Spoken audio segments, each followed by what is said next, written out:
మాది చట్రాపల్లి గ్రామము, గాలిగొండ పంచాయతీ, అలాగే అల్లూరు సీతారామరాజు జిల్లా. అయ్యా మాకు విపత్తు ఆదివారం సాయంత్రం రాత్రి 12 గంటలకు పైనుండి కొండ సరియాలు విరిగి మా ఊరు అంతా ధ్వంసమైపోయినది. మాకు అందులో 2 ప్రాణ నష్టాలు కూడా 4 మందిని కాపాడేమో. ఒక పాప గల్లంతులో, ఒక పాప ఇద్దరు ముగ్గురు గల్లంతులో ఉన్నారు. దయచేసి ప్రభుత్వం తక్షణమే మా వద్దకు రావాలని కోరుకుంటున్నాము. మాకు ఎటువంటి సిగ్నల్ లేదు, జియో సిగ్నల్ లేదు, బిఎస్ఎన్ఎల్ సిగ్నల్ లేదు. కాబట్టి కలెక్టర్ గారు దయచేసి ఎక్కడున్నా సార్ మీరు దయచేసి మాకు తొందరగా వచ్చి మాకు న్యాయం చేకూరుస్తారని. మాకు తినడానికి తిండి లేదు, కట్టడానికి బట్టలు లేవు. కట్టు బట్టలతోటి ఆ గురుమూర్తి ఆయన అది శివారులో ఉండడం వల్ల గురుమూర్తి ఇల్లుకి ఈ కుటుంబాలు అన్నీ కూడా వెళ్ళి అక్కడ తలదాల్చుకోవడం జరిగినది.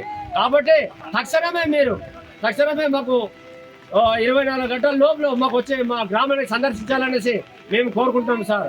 దయచేసి అలాగే రాజకీయ నాయకులు కావచ్చు, అలాగే మిగతా రెవెన్యూ సిబ్బంది కావచ్చు, మా గ్రామంలో ఇమీడియట్లీగా సందర్శించాల్సిందిగా కోరుతున్నాను. నమస్కారం సార్, నమస్తే, ఉంటాం సార్. దయచేసి మీరు తొందరగా మా కష్టాన్ని, మా గ్రామాన్ని ఆదుకుంటారని మేము కోరుకుంటున్నాము సార్.